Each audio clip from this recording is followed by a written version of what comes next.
Bom dia a todos. Sejam muito bem-vindos à videoconferência de divulgação dos resultados do quarto trimestre e do ano de 2024 do Grupo PEX. Destaco aqueles que precisarem de tradução simultânea, que temos essa ferramenta disponível na plataforma. Para acessar, basta clicar no botão Interpretation, através do ícone do globo na parte inferior da tela, e escolher seu idioma de preferência, português ou inglês.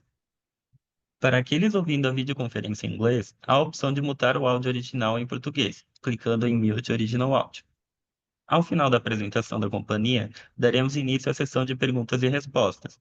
Para fazer perguntas, vocês devem clicar no ícone Q&A na parte inferior da tela e escrever seu nome, empresa e idioma para entrar na fila. Ao ser anunciado, uma solicitação para ativar o microfone aparecerá na tela. Você deve ativá-lo para fazer perguntas. Informamos que esta videoconferência está sendo gravada e será disponibilizada no site de RI da companhia.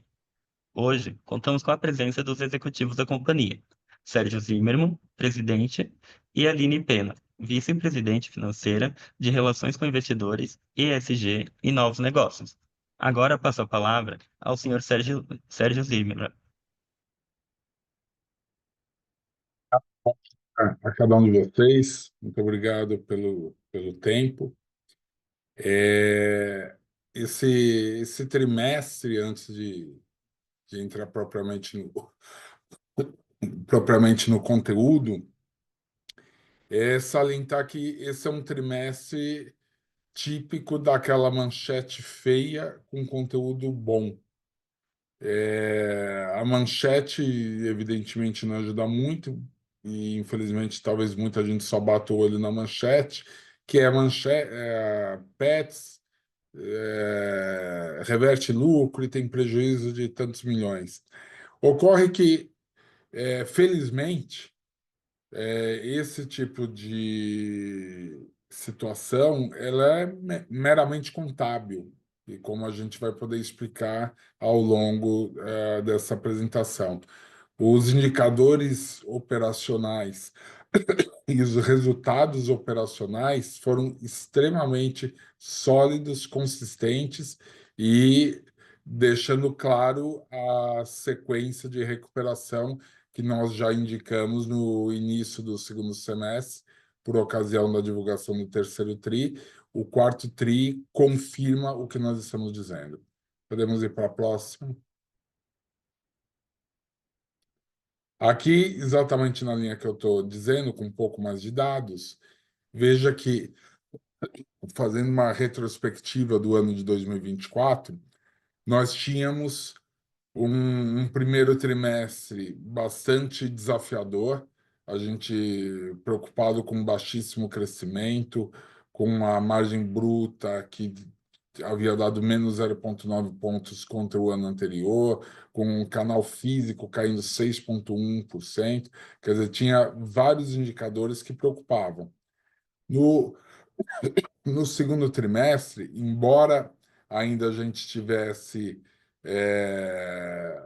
alguns números que não eram bons, eu dizia que era um balanço misto, porque por dentro dos números tinha indicadores antecedentes operacionais muito positivos, e que isso provavelmente indicaria uma retomada a partir do segundo semestre. E essa nossa visão de que esses indicadores operacionais, e aqui eu me refiro a aumento de fluxo nas lojas físicas, é, aumento de frequência, vários indicadores que a gente monitora semanalmente e que, a partir do segundo trimestre, davam indícios de melhora. E o terceiro trimestre confirmou todos esses indícios, aí a gente teve um balanço já com a recuperação de crescimento, crescendo 7,6, teve o recorde de faturamento, faturando pela primeira vez 1 bi no trimestre, e a própria categoria de acessórios crescendo 15,6, depois de vários trimestres de queda.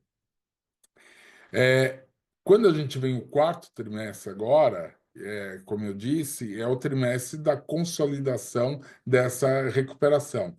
Veja que a gente teve um crescimento no quarto TRI agora de 9% em produtos, quando a gente analisa o B2C, com um detalhe que aqui eu vou frisar e é um detalhe bastante importante, porque é um detalhe que ajuda e atrapalha, mas é importante que todo mundo saiba.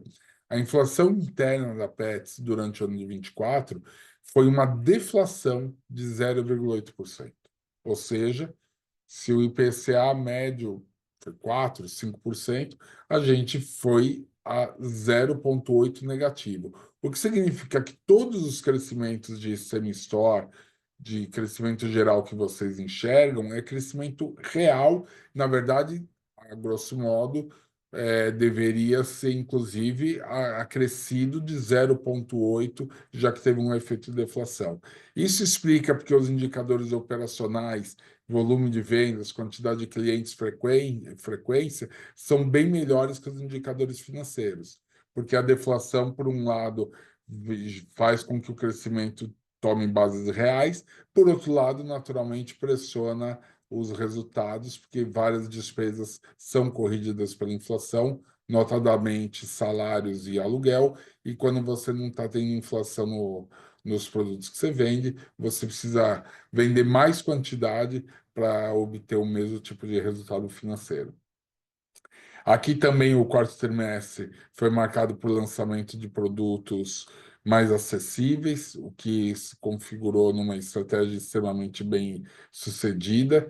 A marca própria, que ao longo do ano a gente já vinha sinalizando que vinha vindo muito bem, quarto trimestre, ela se consolida é, com uma performance excepcional, e a gente vai detalhar um pouquinho mais para frente.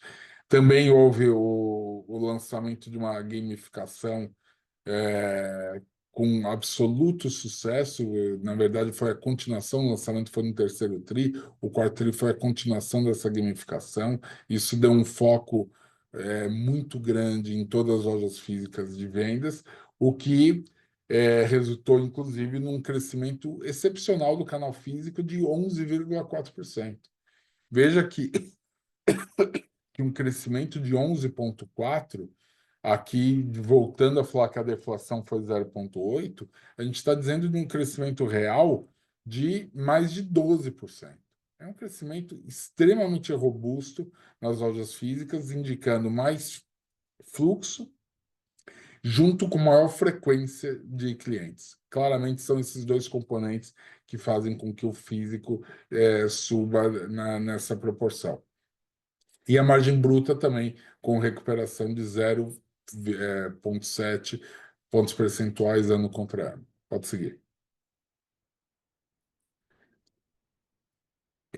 Aqui, como eu já disse, esse crescimento robusto de 9%, o aumento de 11% no número de cupons, a loja física que eu disse 11,4%, 7% foi o crescimento no digital, que mostra um crescimento mais equilibrado entre o físico e o digital, e uma das razões disso é justamente quando você devolve competitividade para o modelo físico, é natural que arrefeça o crescimento do digital. Lembrando que o crescimento do dígito, de alguma maneira, sobrecarrega a pressão em margens, então é positivo a gente voltar a crescer no físico.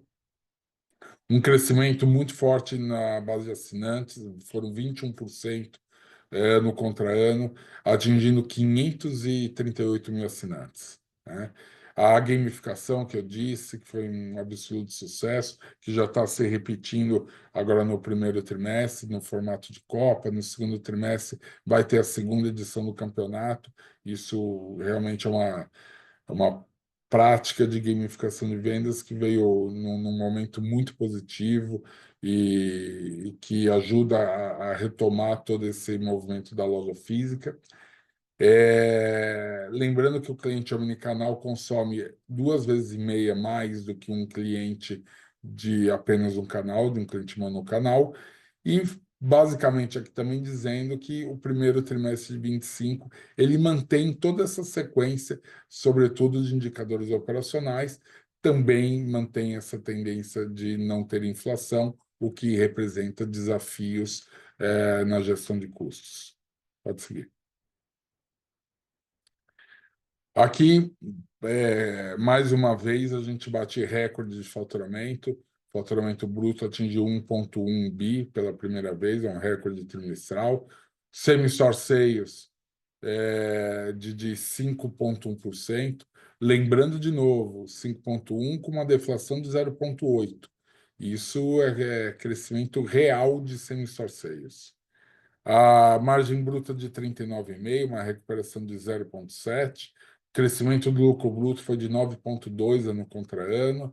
Já quando a gente fala no EBITDA ajustado, a gente tem um crescimento de 24,8% ano contra ano, sendo que a margem ajustada ficou em 7,9, um crescimento de 1,1 pontos percentuais contra o ano anterior. A marca própria, confirmando esse crescimento muito forte, são 46% de crescimento contra, contra 2024. Desculpa, foi 40% em 2024, 46% de crescimento no trimestre, e no ano foi 40%. E o lucro líquido ajustado, um crescimento de quase 50%. Então, vocês podem ver que aqui, né, nessa página de destaques, quando a gente foca somente na operação, somente nos resultados que são exclusivos da operação, os números vão muito bem. Como vocês vão ver pela frente, resultados não recorrentes ou meramente contábeis, a Aline vai explicar isso em maiores detalhes, é que geram um resultado que acabou sendo a manchete do prejuízo. Podemos seguir. Aqui, lembrando que a marca própria ela cresce de uma maneira super robusta, atingindo 12% de share no quarto trimestre e impressionantes crescimentos de 1 ponto percentual a cada trimestre. A gente começou o primeiro trimestre significando 9%, o segundo trimestre foi 10%, terceiro trimestre foi 11% e o quarto trimestre 12% de participação no faturamento total. Um grande lançamento, um grande destaque o lançamento das Selections, que aconteceu no quarto tri. Lembrando que Selections, além de ter sido super bem recebida pelo consumidor, é a única marca hoje de ração que, de maneira permanente, promove uma parte das suas, do seu lucro em favor de ONGs de proteção animal. Tá? Isso já é a essência da marca, a gente já lançou com isso impresso na embalagem e a gente tem tido um feedback extremamente positivo do consumidor, saber que quando ele está alimentando o seu pet, ele também está ajudando a alimentar os pets das ONGs. São 20 SKUs já, embalagem de 3, 10, 15 e 20 quilos. E aqui é claro que é importante ser aceito pelo consumidor, mas mais importante é ser aceito por quem decide, que é o pet. E, felizmente, a gente tem tido um índice de recompra espetacular, ou seja, o consumidor pode comprar a primeira vez, mas ele não vai comprar a segunda vez se o pet não gostar. E o que a gente tem visto é que o índice de recompra ele está em patamares como das melhores marcas. Pode seguir. Aqui, para dar uma perspectiva dos crescimentos que houveram, alimentos, que é o motor do negócio, cresceu 8,9, farmácia 8,8, duas categorias importantes. Agora, higiene cresce 16,4, bem mais que essas duas, e acessórios, mais uma vez, puxando o crescimento, crescendo 15,6. Aqui uma coroação da estratégia de ter ido posicionando categorias de entrada melhor. Destaque aqui para a marca Spike, que também é uma marca exclusiva nossa, que está justamente nessa categoria de um preço mais atrativo, fazendo com que ela ganhasse uma relevância bastante grande. Por exemplo, na categoria de camas, a gente passa a ter um market share na categoria de mais de 50% de marca própria. E brinquedos também indo muito bem, e especialmente agora no primeiro trimestre, foram mais de 200 SKUs lançados na área de brinquedos, com margens melhores, com produtos exclusivos, não só como marca, mas como produto propriamente dito. A gente tem trazido para o Brasil brinquedos que você não vai encontrar em nenhuma outra loja do segmento. Podemos seguir. Agora eu passo para a Aline, que vai falar sobre o resultado financeiro, e já volto para a gente falar sobre as perguntas que houver. Muito obrigado. Bom dia a todos, pode passar o slide. Aqui eu vou falar um pouquinho sobre os resultados, sem me estender muito, porque acho que o Sérgio já adiantou bastante coisa.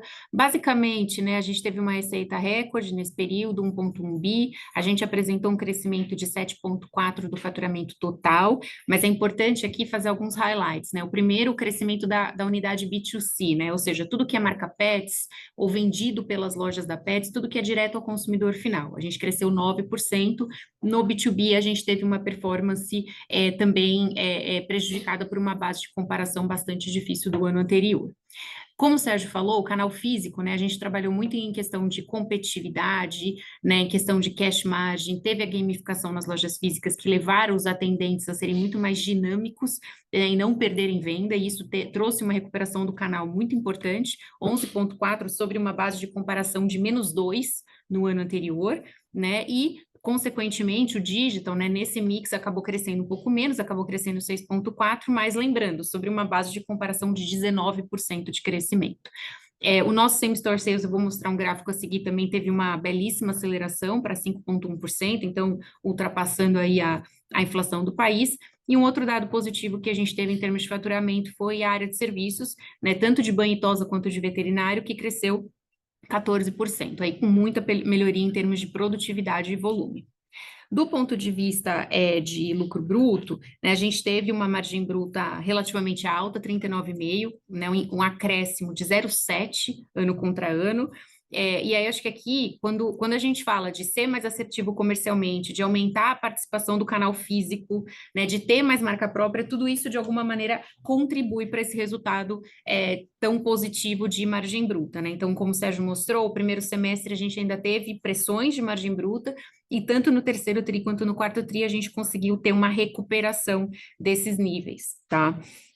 Quando a gente olha do ponto de vista de margem EBITDA, né, a gente também teve um crescimento significativo, foram 110 basis points de expansão, e aqui também eu faço um highlight para essa questão das despesas operacionais, a gente conseguiu ter uma diluição aí de 40 basis points, eu já vou entrar um pouquinho mais no detalhe na sequência, mas basicamente a gente tinha, não sei se vocês se lembram, uma base de comparação mais difícil, porque foi quando a gente fez o brand refresh da marca Pets. Então teve muito investimento, inclusive em mídia televisiva, em mídia out of home, e aí agora a gente só tem uma manutenção dessas estratégias de marketing. O lucro líquido ajustado também vou entrar em mais detalhes da reconciliação, né? De onde a gente sai do ajustado para o contábil, mas do ajustado, né? Que ele não inclui nenhum tipo de elemento não caixa, né? Então ele não inclui stock options, ele não inclui o efeito da marcação ao mercado da nossa dívida 4131, e também não inclui o impairment que a gente teve, que eu já vou explicar. Tirando esses elementos não caixa, né, olhando realmente o que está ali na nossa conta, de fato a gente cresceu o lucro em 49,7%, que é um bom número. Pode passar. Nesse próximo slide, acho que é importante dizer aqui, né, a gente conseguiu ter essa melhora expressiva do same-store sales, então a gente veio acelerando bastante, a gente começou o ano ali com 2% de same-store, viemos acelerando, desculpa, eu estava falando 2,6 negativo, né, e aí a gente veio acelerando e chegou no 5,1, então esse gráfico mostra exatamente essa reversão de tendência de primeiro semestre e segundo semestre que a gente tem batido bastante, né, na comunicação com os investidores. E do ponto de vista, né, do segundo gráfico, né, dessa tabela do EBITDA for All, a gente segue em patamares vistos também nos trimestres anteriores, né? Algumas safras a gente até teve uma melhora do EBITDA for All, que é muito positivo. Quando a gente olha do ponto de vista da nossa expansão, né, nesse ano de 2024, a gente abriu 16 novas lojas. 16 são lojas pets, né, as lojas que vocês estão acostumados, com o modelo pets, que variam ali algo entre 400 e 700 metros quadrados. Mas a gente também, ao longo do ano passado, abriu 3 pilotos, né? Uma loja é do Atacado Pet, que acaba sendo um cash and carry de produtos pets. É um piloto e a gente tem acompanhado a performance dessa loja aqui em São Paulo. E a gente agora, no quarto trimestre, abriu 2 lojas piloto da Zinal. Então, a Zinal, né, é um aplicativo de entrega expressa, que entrega, inclusive, mais rápido que a própria Pets, porém, né, hoje a gente já faz toda essa entrega sair das lojas da Pets e não mais dos hubs que a Zedog tinha. A gente também abriu lojas físicas da Zinal. Foram 2, elas têm na média aí 140 metros quadrados, e também é um conceito de loja menor que a gente começa a testar, porém com uma marca diferente, uma proposta de valor um pouco diferente.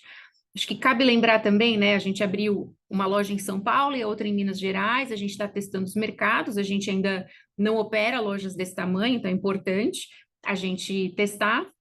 E acho que um outro elemento para ressaltar aqui é que mais de, né, 50% das nossas lojas, elas ainda possuem menos de 4 anos. Então, de fato, a gente continua vendo um espaço para maturação com as mesmas curvas de crescimento que a gente vem apresentado nos últimos anos.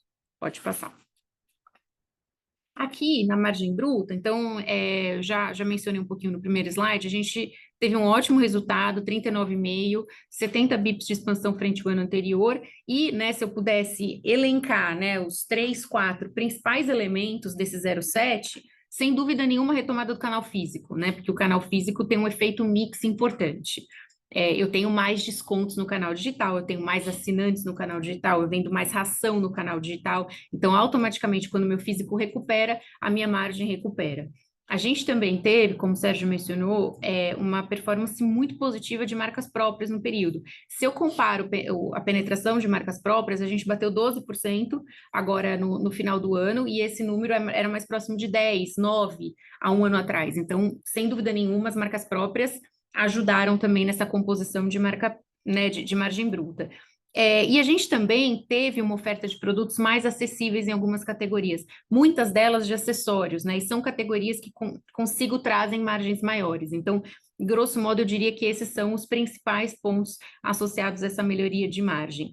E em termos de cash margin também, acho que um ponto que a gente tem mencionado é que o nosso foco tem sido olhar para a cesta como um todo do cliente. Muitas vezes a gente se disposicionava numa marca de ração, num produto específico, e não perdia só o valor relacionado àquele produto, perdia a cesta como um todo do cliente. Então, às vezes, é melhor você melhorar para o cliente, você diminuir um pouquinho a sua margem bruta em termos percentuais, mas você concentrar muito mais do share of wallet daquele cliente. Então, foi o que a gente viu em termos de dinâmica aí nesse segundo semestre, né? Então, a gente sempre usa um exemplo, né, para falar com o investidor, bom, às vezes eu perco a venda de R$ 500 de um pacote de ração, porque eu estou um pouquinho exposicionado, estou 3%, estou 4% acima do que o mercado está praticando, e aí eu não perco só os R$ 500 daquela ração, eu perco R$ 1.000, porque ele comprava outros 500 de cama, de acessório, de snack. Então, esse tem sido muito o nosso mantra aqui dentro desde do meio do ano passado.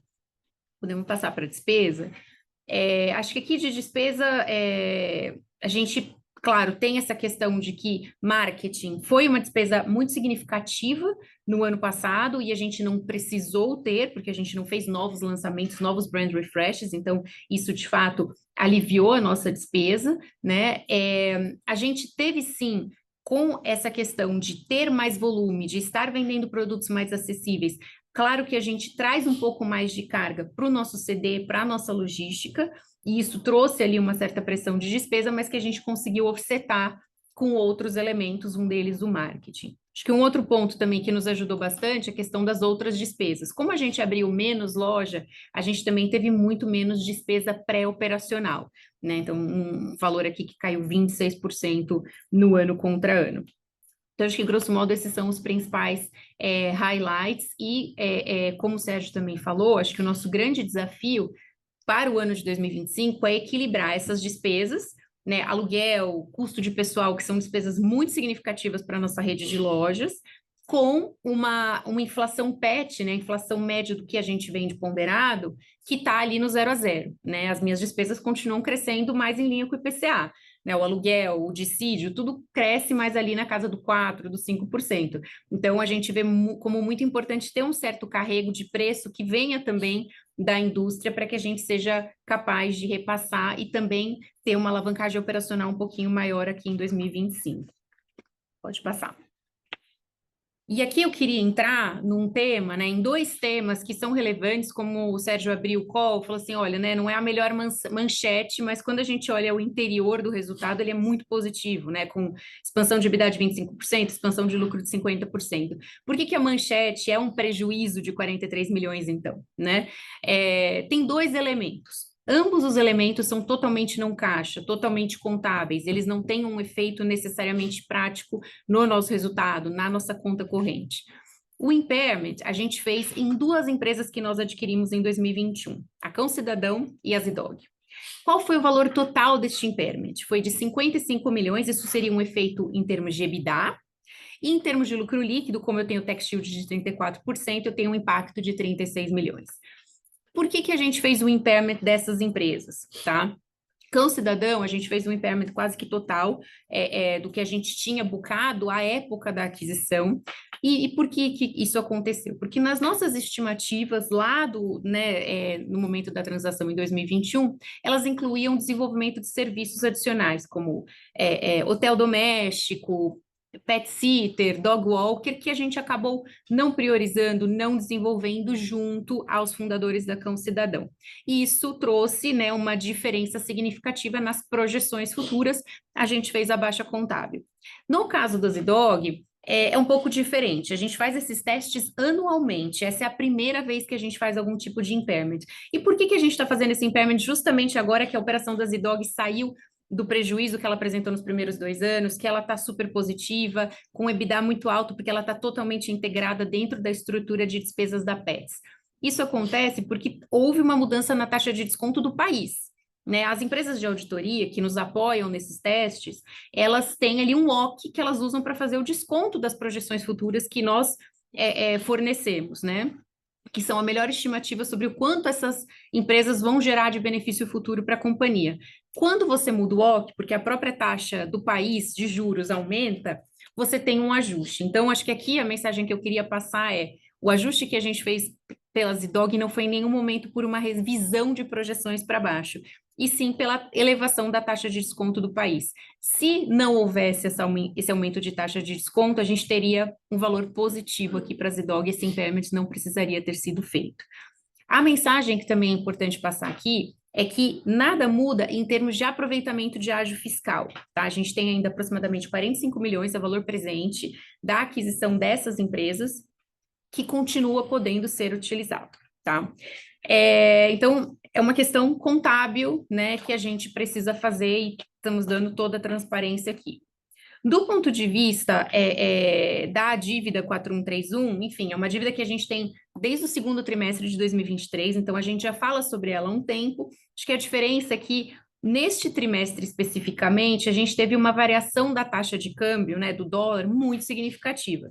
Então, para vocês terem uma ideia, a gente começou o ano, quer dizer, começou o quarto trimestre com o câmbio a 5,42 e terminamos com o câmbio a 6,20. Então, foi uma variação muito grande e isso trouxe, né, 12,8 milhões de impacto no nosso lucro líquido contábil, tá? Dentro do horizonte de 5 anos dessa dívida 4131, não existe nenhum tipo de efeito caixa. O resultado acumulado, o impacto vai ser zero, tá?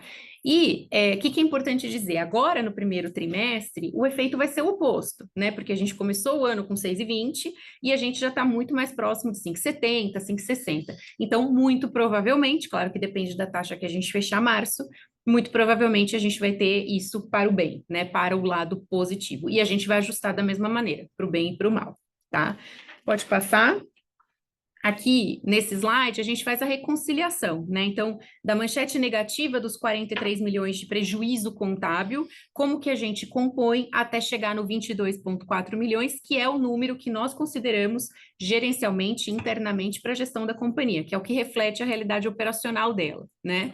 Então, a gente chega nesse crescimento aí de 49,7 no lucro líquido ajustado. Então, basicamente, a gente traz, né, na primeira barrinha verde, os 61,5 milhões. O que tem aqui? Tem os 55 do impairment, mais uns 6 milhões de não recorrente. O que tem nesses 6 milhões de não recorrente? Grosso modo, despesas relacionadas à transação com a Cobasi, né? Então, a gente tem assessores, a gente tem diligência, a gente tem consultorias internacionais que estão fazendo o trabalho de integração.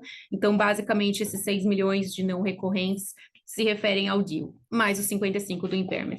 E aí os outros elementos são elementos que vocês já estão acostumados, a gente já tem aproximadamente 7 milhões todos os trimestres aí da nossa despesa de stock options, temos aí valores a pagar por aquisições de empresas e a dívida de swap, os 12,8 que eu já mencionei para vocês. Então, a gente recompõe tudo isso, como esses dois elementos, não, tanto o impairment quanto a questão da dívida tem tax shield, a gente retorna esses 20,8 aí que está na barrinha vermelha. Tá? Então, a gente quis dar total transparência aqui sobre essa questão do lucro líquido ajustado. E, por fim, no último slide, pode passar. A gente traz aqui um headline também muito positivo, que a nossa geração de caixa operacional, ela cresceu 51,5%, então a gente continua super focado em trabalhar a questão de recebíveis, pagamento PIX, capital de giro como um todo, incluindo prazo de fornecedor e estoques principalmente, então a gente tem tido uma geração de caixa bem positiva. Do ponto de vista de investimentos, né? Claro, a gente tem uma redução porque a gente investiu menos em novas lojas, a gente teve um menor ritmo de abertura, eu falei para vocês, foram 16 lojas, a gente abriu muito mais lojas no ano anterior, né, em 2023, e a gente tem investido também menos em tecnologia, porque o grosso, né, os principais investimentos que a gente precisava fazer em termos de infraestrutura e de transformação digital já haviam sido feitos ali em 2022 e 2023. E aí, por fim, a nossa alavancagem, né, ela sobe um pouquinho para 0,3 net debt to EBITDA, e isso aqui é basicamente pela questão dos dividendos que a gente distribuiu em novembro, já no contexto da transação com a Cobasi, a gente usou, né, lucros acumulados que nós tínhamos em balanço para distribuir esses dividendos, e aí por isso a gente ficou com um saldo de caixa um pouco menor e aí a alavancagem líquida maior. Tá? Então, basicamente, acho que essas são as principais mensagens, e a gente pode passar para a sessão de perguntas e respostas. Agora, começaremos a sessão de perguntas e respostas. Para fazer perguntas, vocês devem clicar no ícone Q&A na parte inferior da tela, escrever seu nome, empresa e idioma para entrar na fila. Ao ser anunciado, uma solicitação para ativar o microfone aparecerá na tela. Você deve ativá-lo para fazer perguntas. A nossa primeira pergunta é de Vitor Fuziharo, do Santander, que será lido pela companhia. Ok, bom, a pergunta do Vitor é a seguinte: nos chamou a atenção a performance relativa do canal físico e digital, que levou até uma pequena mudança de tendência de ganhos sequenciais da penetração de venda online. Tiveram alguma mudança relevante de abordagem dentro dos canais?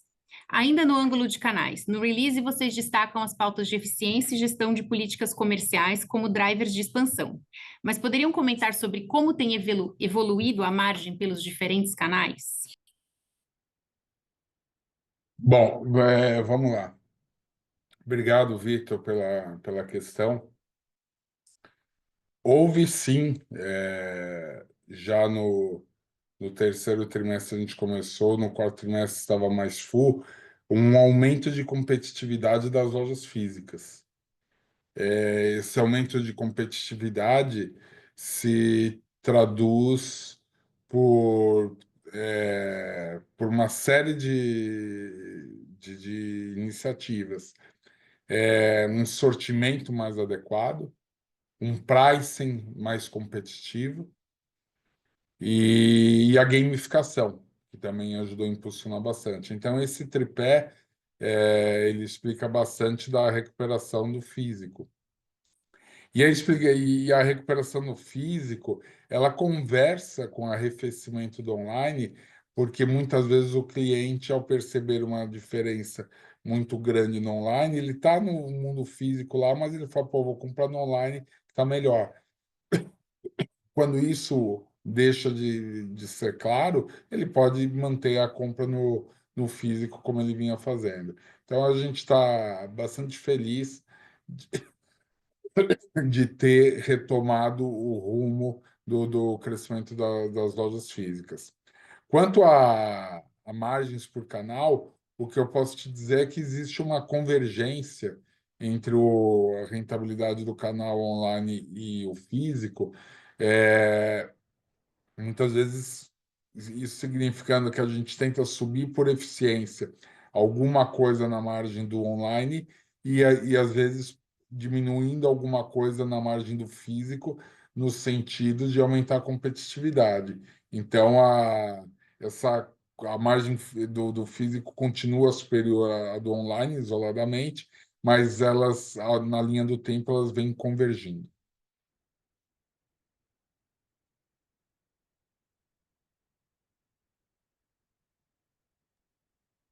A nossa próxima pergunta é de Gustavo Fratini, do Bank of America. Gustavo, pode ativar seu microfone. Bom dia, pessoal. Tudo bem? Obrigado por pegar nossas perguntas. Do nosso lado, acho que são duas. A primeira é sobre o canal B2B. Achei interessante essa quebra que vocês deram. Se vocês poderiam contar um pouco mais o que aconteceu nesse canal, que eu acho que teve uma queda importante, o que dá para esperar daqui para frente. A segunda pergunta é sobre as iniciativas de vocês para melhorar ou talvez ter um sortimento também de private label em acessórios. Como que tem sido essas discussões? Qual que vocês acham que pode ser o impacto que isso pode trazer em termos de margem e em termos de vendas maiores? Obrigado. Obrigado você, obrigado pela pergunta, Gustavo. Bom, vamos lá. Começando então pela primeira parte. A queda do B2B ela não é linear, na verdade, até pelo contrário, quando você pensa no global, a Zidog tem um crescimento expressivo no quarto trimestre, já no mercado local tem uma queda importante. Assim como a Petix também teve uma queda no mercado local. Aqui a gente atribui a um mercado local desafiador, um mercado pet como um todo, com mais desafios de crescimento, e talvez uma percepção por parte do lojista de maneira geral que tentando evitar marcas que a Pets trabalhe como é o caso de Zidog e Petix. Pode ser uma combinação desses dois fatores que ajuda a explicar um pouco a queda do B2B. Quando a gente pensa aí o futuro, bom, o B2B não é o core principal nosso, principalmente dentro do Brasil. A gente tem no global uma atuação mais interessante, já que não conflita em nada com a nossa atuação aqui. Aqui a gente vai estar procurando fazer os melhores esforços para, dentro de uma margem saudável de comercialização para todos no B2B, que a coisa funcione. O que acontece é que, especialmente quando a gente pensa em tapetes higiênicos, você tem muito fornecedor trabalhando, às vezes, ou com margem zero, ou talvez até negativo, para tentar manter ou conquistar mercado. Coisa que a Petix não tem necessidade de fazer, porque já tem uma base bastante sólida de distribuição com a própria rede Pets. Bom, Se o eu puder segundo ponto. complementar, Sim, posso só complementar você, Sérgio, nesse claro, ponto? claro. Quando a gente olha tapetes higiênicos dentro da Pets, né? Porque assim, a Petix teve uma queda no B2B, como o Sérgio falou, mas em tapete higiênico dentro da Pets, a gente cresceu 25%, né? A categoria como um todo de higiene foi mais 16% e só tapetes 25%. Então, acho que isso mostra também um pouco a nossa estratégia de fortalecer o nosso próprio ecossistema, né? E também eu queria só fazer um adendo sobre o Global, né? O Global cresceu no trimestre e no ano próximo de 40%. A gente tem trabalhado desde 2023 com a possibilidade de licenciamentos internacionais. Então, em vez da gente carregar toda uma estrutura, né, de escritórios, de times próprios em várias partes do mundo, a gente tem licenciado para operadores locais. A gente fez isso com sucesso nos Estados Unidos no começo do ano passado. No meio do ano, a gente fechou com a Itália e esse distribuidor italiano licenciado está fazendo Portugal, Espanha, então ele está fazendo outros países também, e a gente agora está num processo, inclusive, de Filipinas. Então, a gente tem crescido muito esse licenciamento global e mostra, né, como as estratégias estão, né, os caminhos estão muito diferentes. O global tem um crescimento importante, e já o local você tem, obviamente, também um efeito rouba-monte de quando você começa a ter store-in-store na Pets, da Zidog. A gente tem aberto franquias da Zidog também, então, obviamente, isso diminui um pouco a atratividade do produto para o B2B, né, para o pequeno pet shop que comprava um volume muito significativo de Zidog anteriormente. Correto. Obrigado, Aline. E a segunda segunda pergunta aqui sobre a marca própria de acessórios, e não só acessórios, como o próprio pet food. Aqui é uma avenida, talvez hoje, das principais de sustentação, de fidelidade e de uma pressão positiva de margem na linha do tempo. Porque aqui, definitivamente, assim, está sendo uma coisa muito bem sucedida na companhia. Quando a gente analisa esse indicador semanalmente, até recentemente a gente viu, já a gente trata a marca própria como se fosse um fornecedor só para efeito de comparação com os demais fornecedores. Marca própria já é o, aspas, fornecedor com maior crescimento ano contra ano da empresa. Então, significa que a gente está bastante assertivo, tanto no lançamento de produtos, na qualidade dos SKUs que a gente tem lançado, como na precificação desses produtos.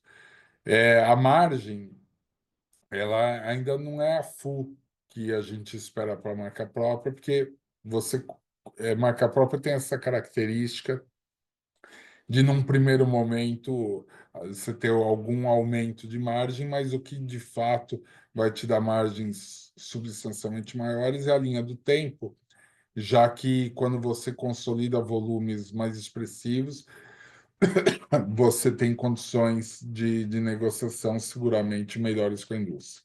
Então, acho que de várias perspectivas que a gente tem para a companhia no futuro, eu poderia dizer que marca própria é um dos principais pilares e que o ano de 24 serviu para consolidar isso como pilar. A gente tinha aquela barreira lá de passar os 10 pontos percentuais, passamos com folga, passamos bem, batemos, como a gente mostrou há pouco, os 12% de participação, e no ano de 25 essa participação deverá continuar crescendo. Então a gente está bastante animado com todo o potencial que a marca própria tem. Obrigado, Gustavo. Super claro. Obrigado, Sérgio e Aline.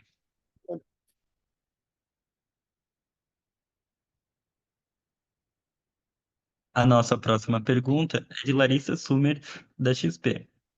Por favor, Larissa, pode prosseguir. Bom dia, Sérgio, Aline, obrigada aqui por pegar nossas perguntas. Aqui do nosso lado são duas. A primeira, falando um pouquinho sobre margem bruta, até um follow-up aí nessa última fala do Sérgio sobre marca própria, né? A gente viu que essa expansão de margem bruta ela está explicada por vários fatores ali no release, né? Então, alguns eu entendo que são estruturais e outros também vocês comentam que são sazonais ali do quarto tri, né? Aí, nesse sentido, a minha pergunta é se vocês podem dar um pouco mais de cor do que a gente pode esperar dessa margem bruta para frente, né? O que é estrutural e o que a gente pode ver aí mais para frente. E aí uma segunda seria sobre a dinâmica de capital de giro. A gente viu que ela foi um pouco pressionada aí no ano contra ano. Então, se vocês também puderem dar um pouco de cor aí nesse tema, o que trouxe esse efeito e o que a gente pode esperar de normalização ou não aí para frente. Obrigada, pessoal, e parabéns pelos resultados. Obrigado você, Larissa. Aline, você prefere responder? Quer que eu responda? Fica à vontade. O que eu iria comentar, acho que de capital de giro, né? Final de ano a gente acaba tendo muitas vezes ali algum tipo de pressão, estocagem que a gente faz ali para Black Friday, para o começo do ano. Então, acho que aqui, em termos de tendência para o ano, não tem nenhuma mudança, né? A gente continua aí com prazo de recebimento super curto, nosso prazo de recebimento média de 30 dias, porque grande parte do que a gente vende é em cartão, né? A gente tem fortalecido muito o Pix dentro da empresa. Acho que a política de estoques, você pode ter momentos de maior pico em CD, como foi o caso, a gente até mencionou, né? Poxa, o nosso CD estava ali um pouquinho mais cheio por conta dessa mudança ali ligeira de estratégia de ter mais volume, mais produtos de preço mais acessível. Então, isso de alguma maneira mexe na questão dos estoques, mas não é nada estrutural para frente. Acho que as tendências de capital de giro que a gente tem visto nos últimos meses, inclusive nos últimos 2 anos, né, de uma melhora muito significativa em dias de estoque, principalmente, isso se mantém.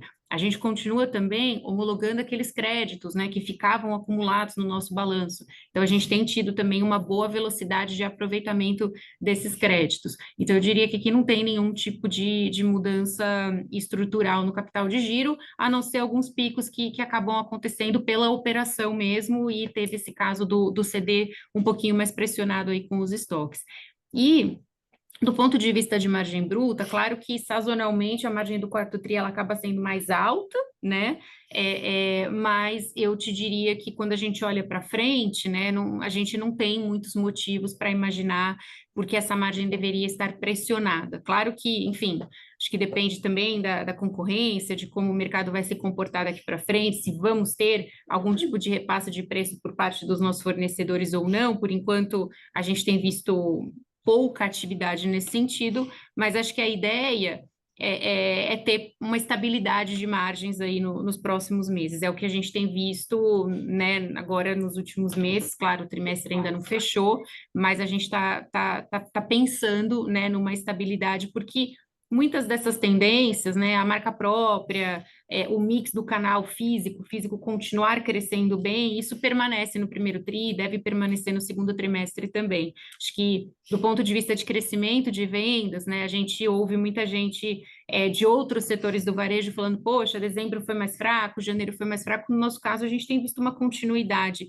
das tendências do terceiro e do quarto trimestre. Então, se essa continuidade persiste, muito provavelmente a gente também vai conseguir dar continuidade do ponto de vista de margens brutas. Super claro, Aline. Obrigada, pessoal. A nossa próxima pergunta será feita em inglês. Para aqueles que desejam ouvir sua tradução, por favor, cliquem no ícone Interpretation, o ícone do globo na parte inferior da tela, e se dirijam ao canal de inglês para que ouçam a tradução. Estou ativando o microfone de Andrew Rubin, do Morgan Stanley. Por favor, pode prosseguir. Thanks very much for the questions. Two from my side as well.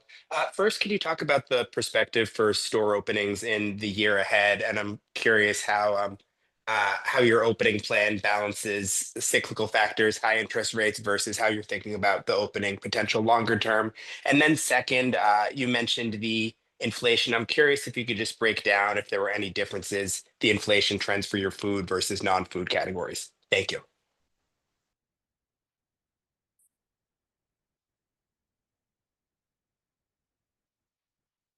Andrew, obrigado pelas duas questões. Respondendo à primeira perspectiva de abertura de lojas, aqui tem uma combinação de duas coisas que eu quero contar para você, que é a primeira, desde 2023, a gente mudou uma questão que era estrutural na companhia. A gente primeiro fazia o orçamento de vendas, e aquilo significava implicitamente alguma geração de caixa. Depois a gente fazia um orçamento de CAPEX, quantas lojas nós queríamos abrir, investimento em tecnologia, e aquilo representava um valor qualquer lá de CAPEX, geralmente muito maior que a geração de caixa operacional. E a diferença a gente decidia como que a gente ia financiar. Desde 2023, nós interrompemos esse processo. Hoje a gente faz primeiro o orçamento, vê o que vai ser gerado de caixa no ano, e em cima dessa geração de caixa a gente limita os investimentos em CAPEX. E assim tem sido em 23, 24, e a gente focou, sobretudo, manter alguns investimentos em tecnologia, porque esses investimentos geram, inclusive, produtividade, e a gente, então, despriorizou investimento em quantidade de lojas físicas. Até porque, nos anos de 21, 22, a gente expandiu bastante o parque de lojas. A gente entende que 50% das lojas têm menos de 4 anos ainda, portanto, tem muita loja para maturar, e a gente está muito mais focado em acertar a maturação, a rentabilidade e a operação das lojas. Portanto, quando a gente olha para frente em termos de abertura, a abertura de lojas não é uma prioridade nossa nesse momento. O que é prioridade é rentabilidade, a relação com o cliente, se manter nos níveis atuais ou melhores. A gente tem conseguido, inclusive através do programa de fidelização, o Clubes, aumentar muito a frequência de compras dos clientes, o que é uma excelente notícia, e usando a mesma base de lojas que ainda tem uma taxa de ociosidade bastante alta. Por isso que a gente está mais preocupado em fazer funcionar as 260 lojas que já tem do que ficar pensando em mais lojas. Por outro lado, a questão da deflação. A deflação, quando a gente vê sob uma perspectiva pontual, uma deflação de 0,8%, ela pode soar estranha, já que vários produtos têm tido inflação. Mas a gente deveria analisar isso de uma maneira um pouco mais ampla e perceber que, durante a pandemia, a inflação do segmento PET ela foi substancialmente superior à inflação média de outros produtos. O que a gente pode entender que os anos 23, 24 são anos de correção de um excesso de aumentos que houve durante a pandemia.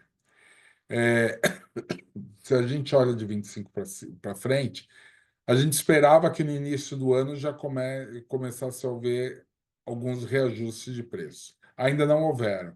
Existe uma perspectiva desses reajustes acontecerem no segundo trimestre. Lembrando que a inflação por varejo, ela se torna importante. A gente não é bom quando a gente está muito acima da média, porque aí prejudica quem compra, mas também quando a gente está abaixo da média, prejudica os fatores de rentabilidade, porque pessoas e aluguel sobem proporcionalmente à inflação, sobem de acordo com a inflação. Quando o custo da mercadoria vendida, portanto, o preço da mercadoria vendida não sobe de acordo com a inflação média, você tem uma pressão natural de despesas. Por isso que eu digo que ter deflação ou ter uma inflação bem abaixo da inflação média tem um lado positivo, mas também tem um lado negativo, e é isso que deve estar bem em foco no ano de 2025. Muito obrigado. Super claro. Obrigado. A nossa próxima pergunta é de Nicolas Larraín, do JP Morgan. Por favor, Nicolas, pode prosseguir. Obrigado, Aline e Sérgio, por pegar a minha pergunta. Eu tinha duas bem rapidinhas. Eu queria fazer um follow-up sobre a sua fala, Sérgio, sobre inflação. Eu queria entender como é que você vê, talvez, espaço no mercado para passar esse potencial, talvez, repasse de preço, como é que você vê a concorrência, o consumidor.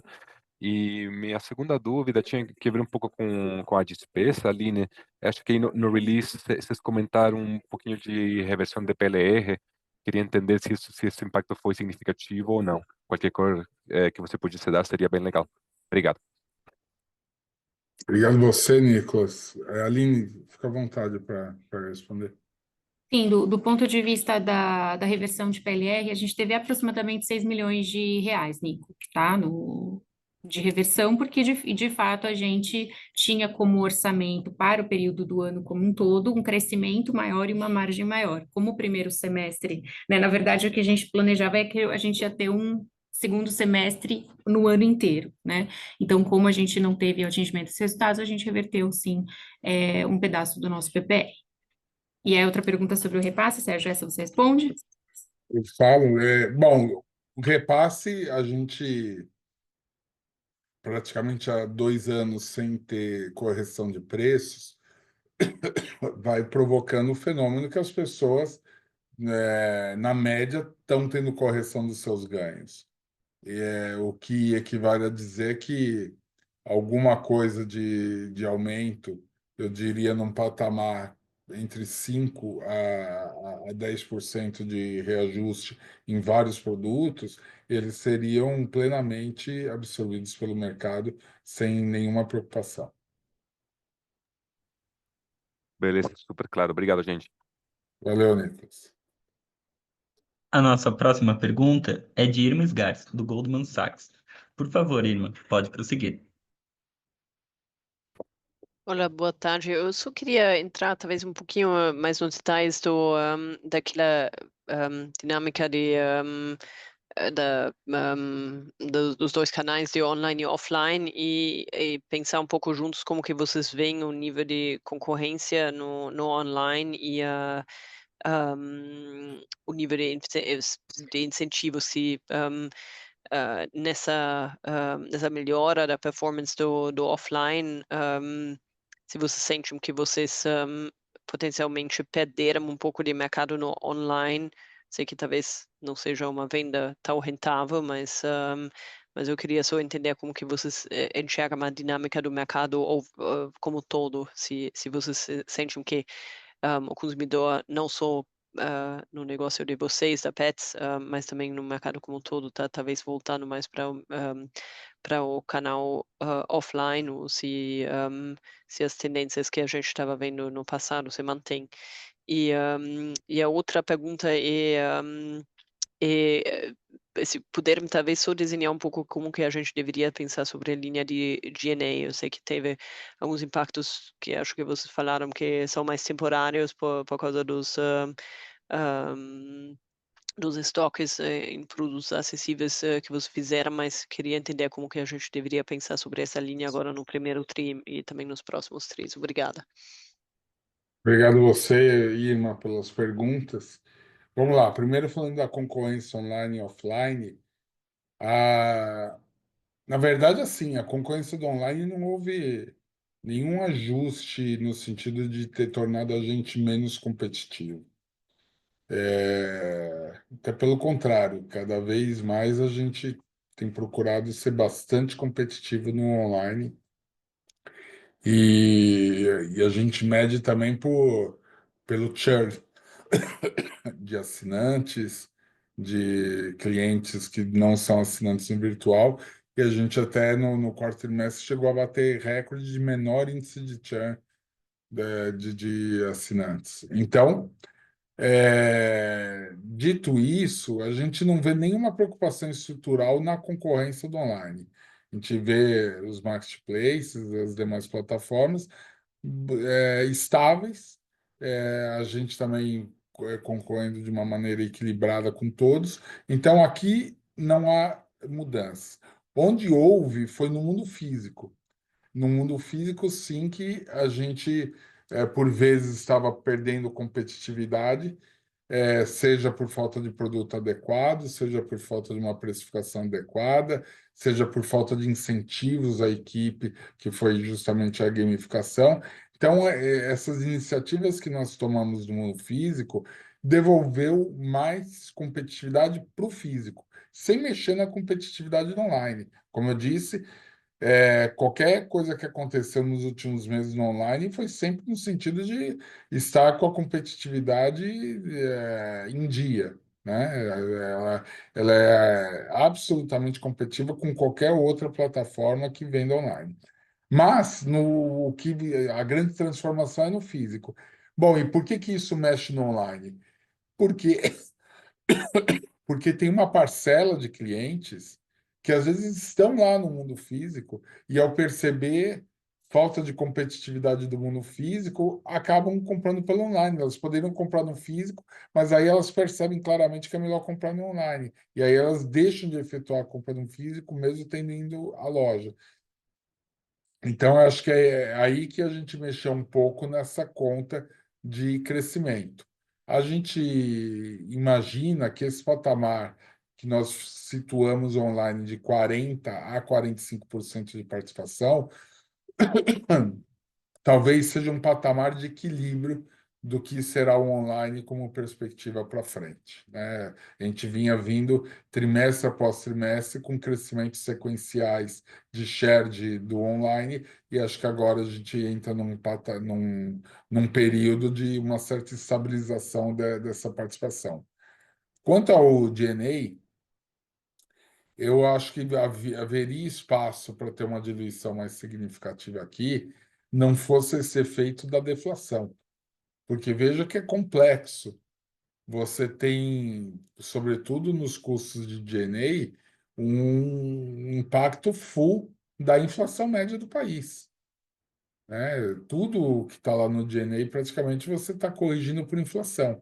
Só que lembra que você não tem esse efeito no faturamento. Isso, naturalmente, gera uma pressão, mas que, como eu disse na resposta anterior, a gente considera que isso é uma normalização de um aumento que houve lá atrás e que daqui para frente a inflação do mundo pet deve caminhar mais em linha com a inflação geral de produtos. Beleza, obrigada. Obrigado a você. A sessão de perguntas e respostas está encerrada. Passo agora para a companhia para que possam fazer suas considerações finais. Obrigado, quero agradecer a cada um aqui pela participação, pelas perguntas e dizer que nós estamos extremamente animados e convictos que o caminho de recuperação operacional da Pets veio para ficar. A gente claramente deixou aqueles números mais difíceis para trás no sentido dos indicadores operacionais. A gente continua monitorando tudo isso a cada semana e a gente com muita alegria vê a cada semana os indicadores operacionais reagindo muito bem, portanto, mais fluxo de loja nas nossas lojas físicas, uma competitividade do online absolutamente em dia e o crescimento das marcas próprias. Muito obrigado pela atenção de vocês e um excelente final de semana a cada um. Até mais. A videoconferência de resultados está encerrada. O Departamento de Relações com Investidores está à disposição para responder as demais dúvidas e questões. Muito obrigado aos participantes e tenham uma boa tarde.